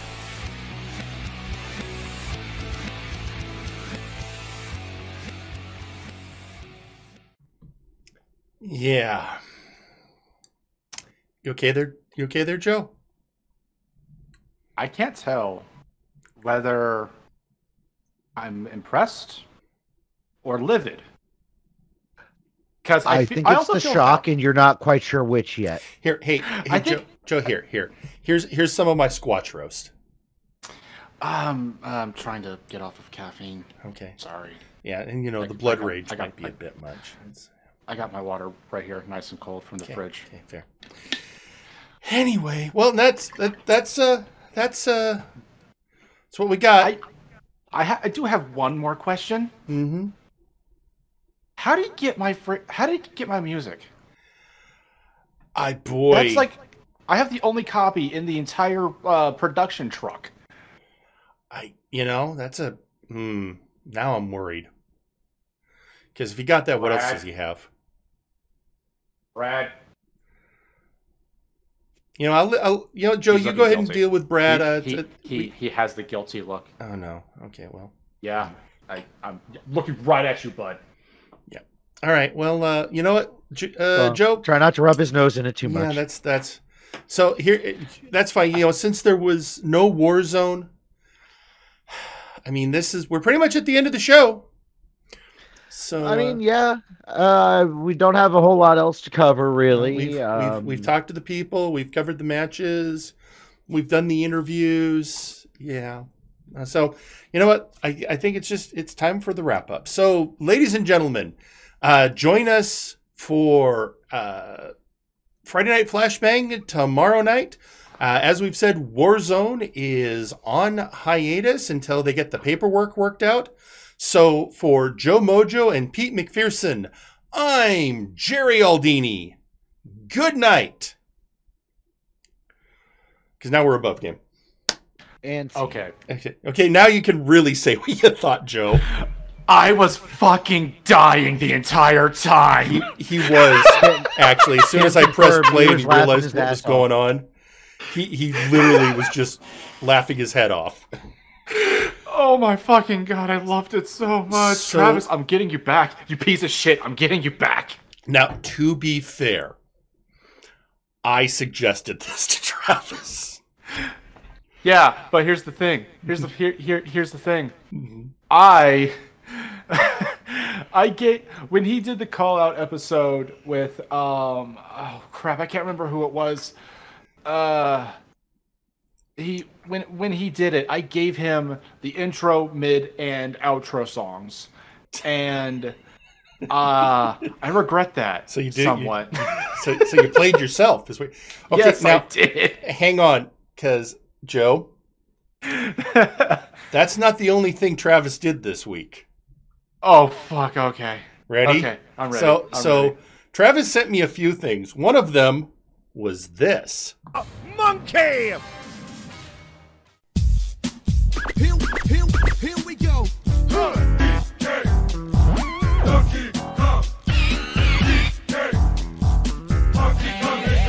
Cranky, take it to the fridge. Walnuts, peanuts, pineapple smells. Grapes, melons, oranges, and coconut shells. Oh yeah, walnuts, peanuts, pineapple smells. Grapes, melons, oranges, and coconut shells. Oh yeah. So, there's that.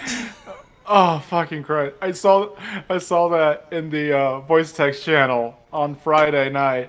And the stupid thing is, I was playing Valheim on J Frost's stream, and I had to mute my microphone because I was laughing so hard. Sure. So, I was telling people, hey, Warzone is on hiatus right now, send me things. All I'll say is this: Jay Frost said something. Jay Frost, I think he and Panda are planning something for next week. Oh, I know what they're planning. I think you know what they're planning. I think they've talked to you about it before.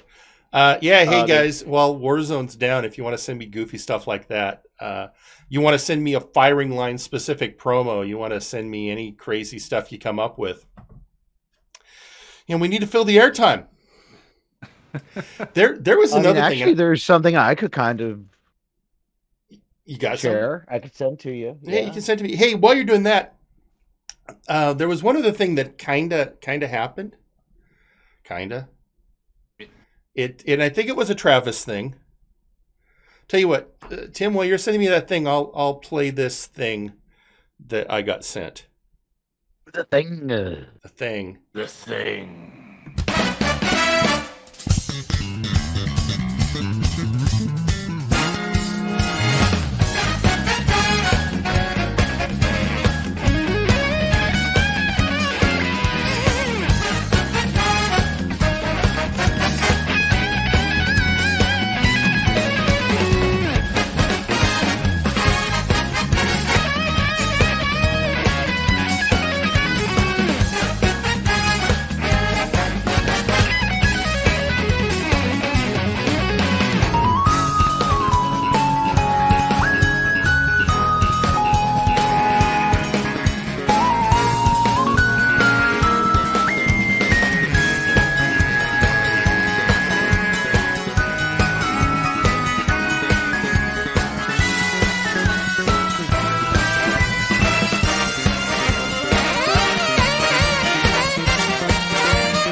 Actually, I think that was somebody's point. I think that was actually Rosso. Now that I think of it, I think Rosso sent that to me. Yeah, because I think it's something he tortured Bosco with. It was like and there was the scream that Bosco, "Why does this fit?" So Tim, you're saying hold off on the thing. Yeah, well, so I'll let everybody know. Basically, I was messing around and I wanted to add in a song to my entrance that I thought was pretty more fitting, but obviously with the freedom of not caring about copyright. But in this case, I think it might be better not to play for everyone the intro with an actual song in the background. So yeah. Yeah, especially because, this is going up on YouTube later. Exactly. Yeah, it's like we could trim it out, but it's more work. As it is, I got to be... it's one of those things. Am I going to get VOD muted for the DK? I don't think so. But you never know. No, the DK thing should be fine. Yeah, it should be fine. Should be. Video game stuff is usually a little better. We've only ever been We've only ever been blocked on YouTube for one song. And that was Voodoo Child. Yes, the Hendrix. Hang on. Let's let this happen right now. Hi, Travis. Hi. You son of a bitch. Hi, that was fun. How dare! I keep pointing out that I'm the one that asked you to do that. He's still clearly, I am innocent in all of this. I am just the workhorse of the genius that is Caliban. Now, to be fair, all I said was a show called The Put Down, hosted by Wilson. I did not say have Wilson interview himself. That was all you. To also be fair, just because you paid the hitman doesn't mean I can't blame the hitman for killing my brother. That's very true. Also fair. So, just kind of chilling. Hey guys, by the way, we are in the after show section, and if you've got any questions, feel free to put them forth. We'll answer as best we can, and at some point, who knows, we might even get a Bosco. It's been known to happen. Especially because I think we'd like to know if we know what's happening tomorrow night. Just say the Bears in the mirror. Never mind. No, it's more like I set up the Bosco signal, and lo and behold. Man, that's crazy how that works, isn't it? Yeah, it's weird. Yeah. So also, if you got any questions for Bosco, he's here now. So, also, okay, so of all those things we played, what pissed you off the most?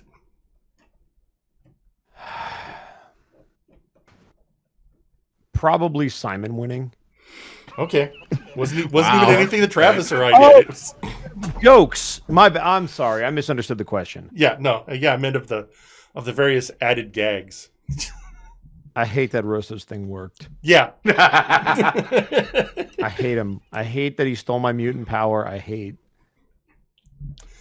It's all fair. He's rubbed off on you. Yeah. I mean, this isn't. You're not thinking of this in Apprentice Master fashion. You're just thinking like, how dare? Yeah, how the fuck dare? Fair enough. Fair enough. So have you come to a conclusion on when the alternate flashbang time is for this week? We're looking at maybe 1 or 2 o'clock tomorrow. Okay. Somewhere in that time range. It looks like most people are either flexible or would prefer the show on Friday. Okay. So about 4 or 5 Eastern then. Yeah, so the 4 or 5 Eastern, I think Rabbit even said that was a better day for him, and I don't want to cut him out of the process. Sure. And then anybody who prefers Saturday is probably going to watch the time slot. They can watch the VOD like during the normal slot of the show. So sure. Yep. Yeah. The reason that's happening is I'm in a Halo tournament. Yeah. So there you go. Which you are also. Are you going to be able to stream that on your channel? Yeah, that's the goal. I asked my buddy. I was like, "Hey, there's no issues with this, right?" And he's like, "No, stream it."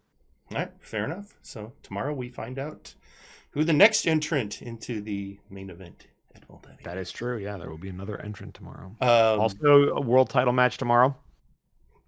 That's right. Yes, yep. Helix versus Helix. Yeah. I, for one, am looking forward to Helix absolutely fighting Nero and absolutely destroying him. Mm-hmm. That's a hope. Absolutely. Here's the real question, Travis, because I know who you want to win. Is it a clean finish or is it not? Honestly, with how I've been watching Flashbang, probably going to be a bit of a grinder. No, but is it going to be a clean finish or is somebody going to get involved? Oh. Okay, you're questioning my loyalty here. We're putting it on tape. Yeah. Shit ain't gonna be clean. Oh, it's not. It's not gonna be a clean finish. All right, of course you heard not. it here first. You heard it here first. Travis A. Carey, aka Maximilian Thunderthighs, says the finish will not be clean. Hold him to it, voice chat, if he's right or wrong. We also have Super Saiyan asking. So when's am I allowed to know when the trios title match is? So my goal is world title this week, and then trios or tags next week. So it might be the same. I haven't decided if I want to do a trios and a tag match for the belts in the same week, but I might do that. And if so, it's going to be not this coming Friday, but a week from Friday. Okay. Dark Wolf, have you gotten a chance to download my character? Not onto Kurt's game. As long as it's up, the next time I'm on Kurt's game, I'll make sure that happens. And Hard Luck wanting to know when, if we're going to learn more about. He wants to know when Scott E's qualifying match is. Might be tomorrow night. You don't know. Yeah, stuff happens. I mean, we don't get all the spoilers. This isn't Warzone where the card gets posted like a week before. Saying it's like, cool, I have a promo planned. I just wanted to know when I need to record it by. It's fair. So can we have that Scotty Stevens match on Firing Line? He has to fight Jerry and Pete. So a well-trained wrestler fighting a former champion and someone who isn't even trained. Yeah, I think it's going to be an even match. Like I don't know, like what one of you guys could be used as a blunt object. Well, people are weapons. That's very true. I mean, we see that regularly on AEW. Mm-hmm. Because we love Luther. No, really. Actually, I do enjoy Luther's matches. I really enjoy Luther's matches. Me too. Let's see, 100 bits from Rosso, sending bits to say good show done on my birthday. Hey, cool. Happy birthday, Rosso. Wait, it's his birthday? I mean, that's what he said. Oh, birthday is a doodly-doo, a ding-dong, goodly-doodly-ding-dong. I could not hit the stop button fast enough. Someone sent me like 5 DMs, and I'm like, no, fuck, I gotta hit stop, fuck! I mean, I was going to say we all sing him a happy birthday. No, that will get me VOD muted. We just did. Wait, no. It shouldn't. Yeah, happy birthday. I thought it was Freedom Yeah, Man. I don't have faith. They found the old ladies who thought that they had the copyright for it. It turned out it was bogus. Wait, I'll handle this.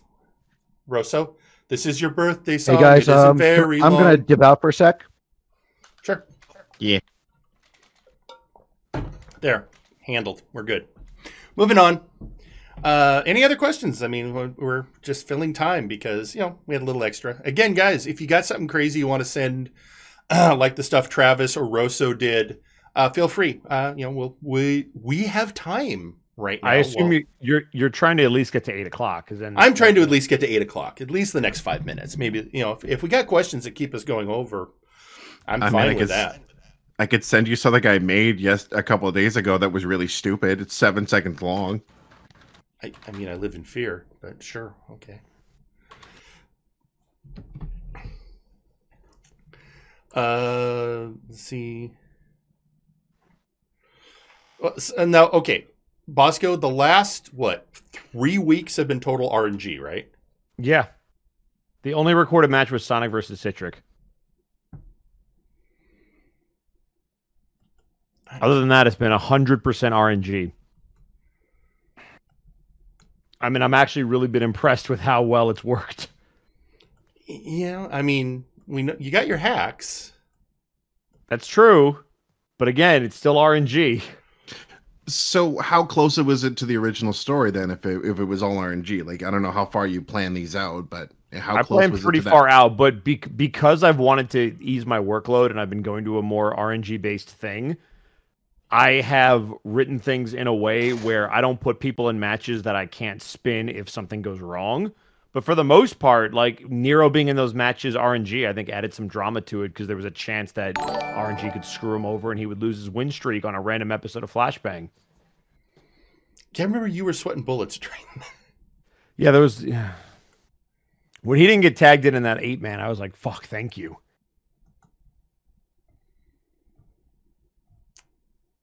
I was gonna say, are we gonna see the interdimensional title be brushed upon again this tomorrow night? Possibly. I mean, hell, we had Sonic last week, or Sonic last time. We can have Mario this time, or something even greater. I haven't had a chance to look at it, Lasume. I saw that it was up, but I will do my best to try to get my hands on it and let you know what I think. Hey, Travis, whatever format you sent me that in, the OBS is not recognizing it. Sorry, I just sent a YouTube link. I can get you an MP4. 1 second. Yeah. Oh, is that what you did? Okay, yeah. No. It's easier for me to actually have MP4s and just load straight into OBS. Also, thank you for the 15-month resub, Ineffable Ruvian. Just got here. Yale. I know you actually said y'all. Welcome, Ruffian. Hey, you know what? You've been at least part of the conversation of late. It's true. Let's see. Lasume asking, wondering if you had a chance to look at my new second outfit for the bot yet. Yep, just let them know that I was going to take a peek. Okay, because he's wondering if it was good or bad. Yeah, I haven't seen yet, but I will let you know. Yes, I got the Titantron, Simon. Okay, got the Titantron. Yeah. I'm not doing anything. Don't worry about it. Look, we need content for the YouTube channel. You're welcome, Simon. It's all good. Hey, Bosco, I got a question for you. Unacceptable. Have you eaten yet? No. You should probably do that. Eventually. We do this every time. He'll eat when he's ready. Don't push, man. I believe Edward absorbs food by osmosis. He just looks at food that other people have made and absorbs the nutrients just by looking at it. Dark Wolf, how dare you? Try that. Okay, hang on.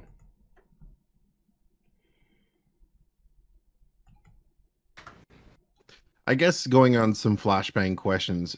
How long have you guys, at least Ed, how long have you had the idea of having the showcase being the main event at Multimania? I had that idea a couple weeks before I actually announced it. I'd thrown a lot of ideas around for the world title, but when I realized how many people I thought deserved a shot, I went, you know what? This would be both a really cool way to include a lot of people and do something that's never been done before. And I thought bringing the showcase match full circle would be really, really cool. Because Nero needed something more than just another singles match. Or Helix needs something more than just a normal singles match at Multivania, because his streak would be on the line. So either way that it goes, there you have it.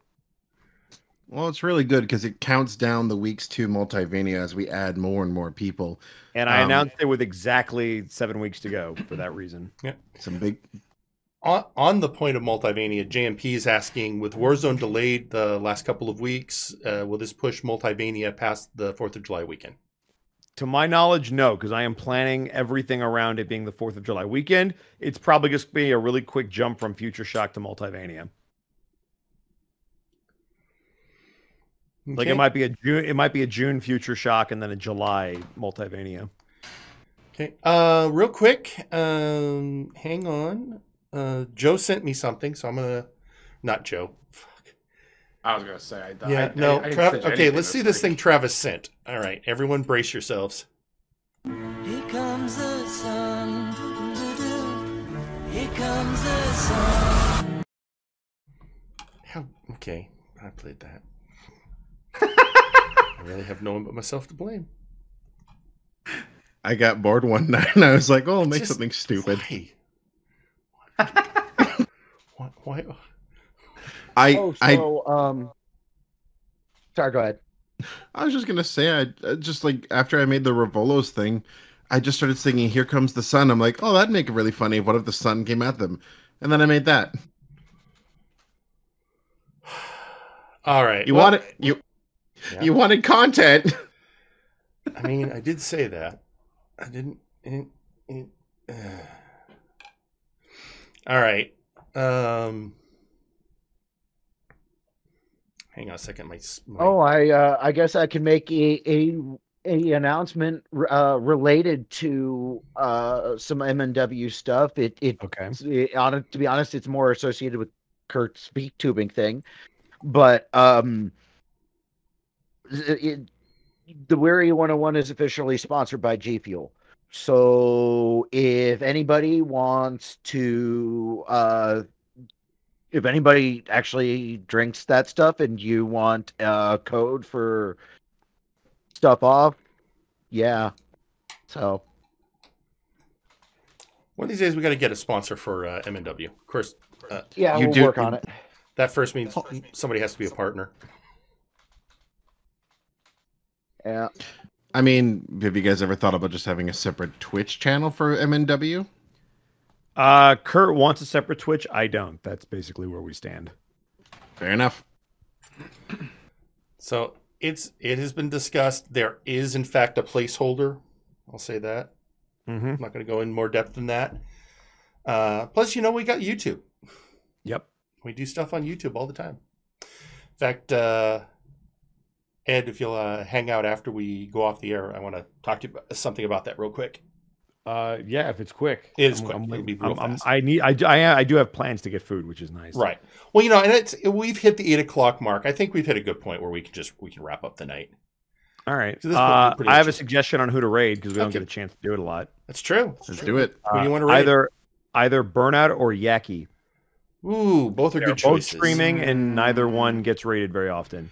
Yaki, I think, just started because he's playing Apex. Burnout only has 2 people, though. I will put a vote in for Burnout most because he does not stream too often anymore. Well, there you go. Why don't we do Burnout? Let's read Burnout. Let's go. Burnout. He'll probably end up raiding Yaki anyway.